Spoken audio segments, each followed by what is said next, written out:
I wanted to do this because Nikki Haley, Ambassador to the United Nations, has been very special to me.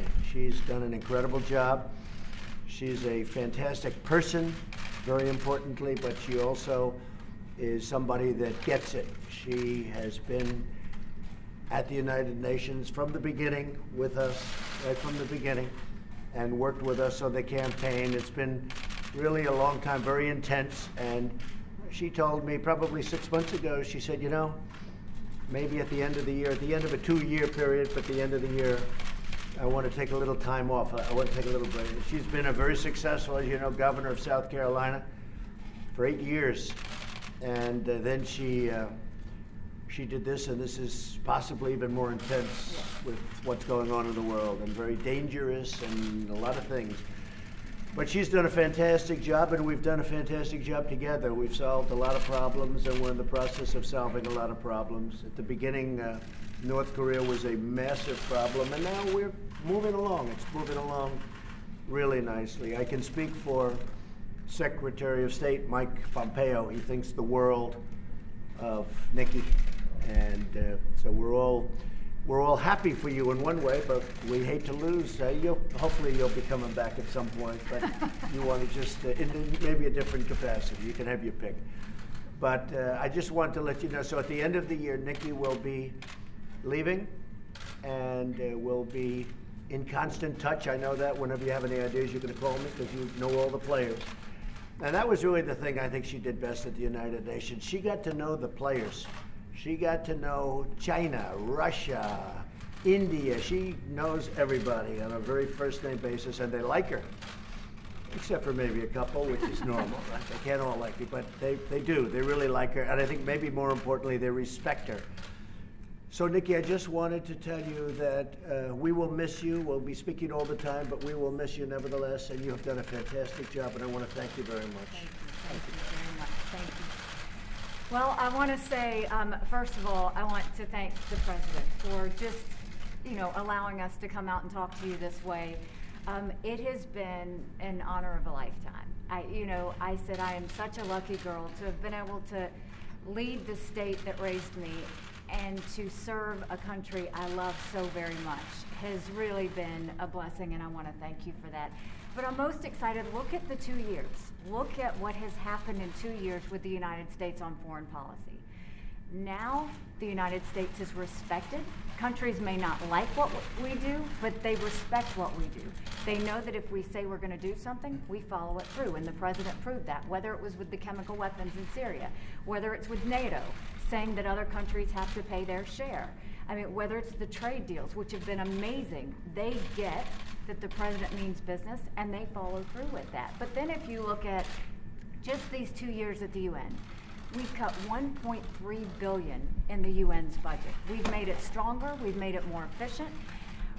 South Sudan, we got an arms embargo, which was a long time coming. 3 North Korean sanctions packages, which were the largest in a generation, done in a way that we could really work towards denuclearizing North Korea. The Iran deal, bringing attention to the world that every country needs to understand you can't overlook all of the bad things they're doing. You have to see them for the threat that they are. I think you look at the anti-Israel bias and the strength and courage that the President showed in moving the embassy and showing the rest of the world, we will put our embassy where we want to put our embassy. All of those things have made a huge difference in the U.S. standing, but I can tell you that the U.S. is strong again, and the U.S. is strong in a way that should make all Americans very proud. And I do want to say that it's not just the President I want to thank. The family in general. The First Lady has been nothing but very, very kind to me. I can't say enough good things about Jared and Ivanka. Jared is such a hidden genius that no one understands. I mean, to redo the NAFTA deal the way he did, what I've done working with him on the Middle East peace plan, it is so unbelievably well done.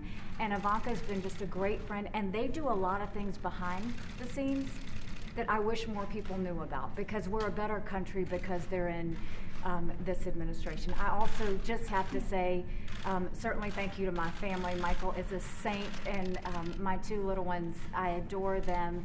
and to Team USUN.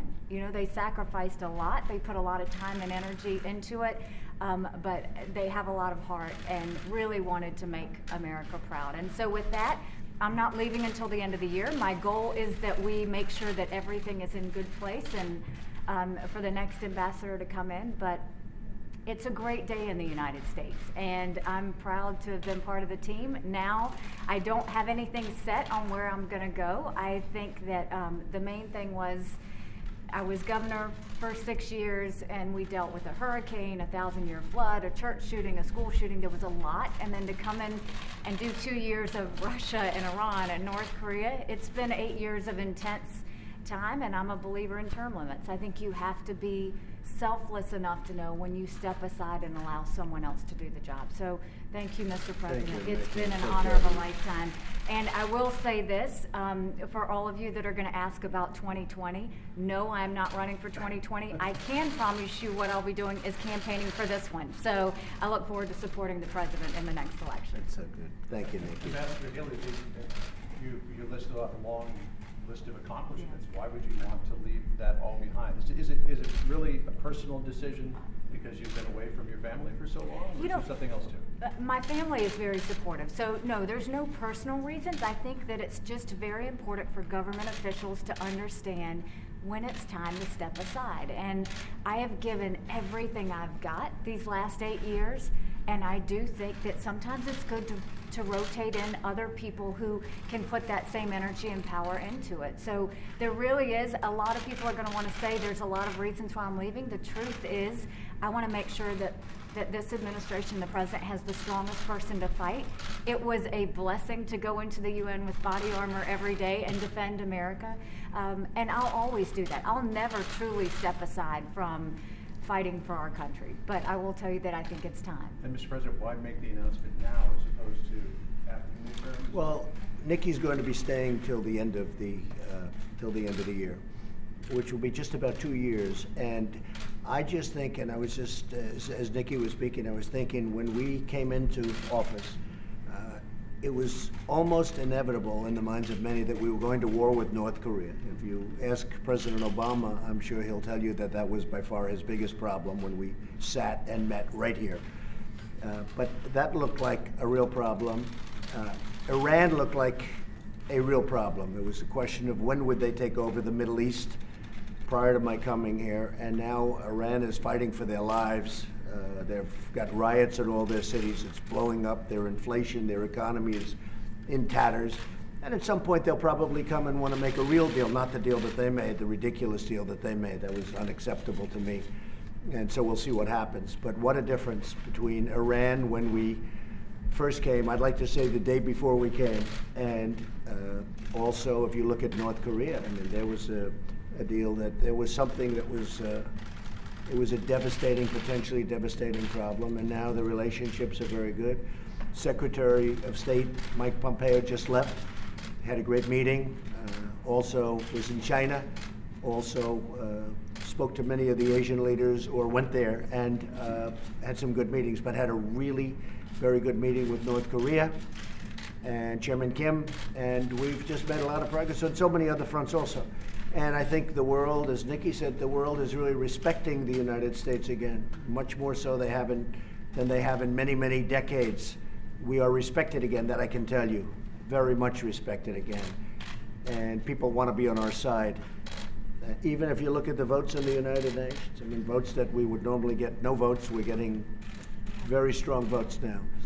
So I just want to thank Nikki, and I thought this would be an appropriate way of doing it, because when you write it out on a piece of paper that, you know, Ambassador Haley will be leaving, and you say nice things, people say, well, what's going on? This is the right way to do it. And when you really think somebody's done a terrific job, I felt this was an appropriate way of doing it, and we both liked it. So I just want to thank the ambassador. I just want to thank Nikki, okay?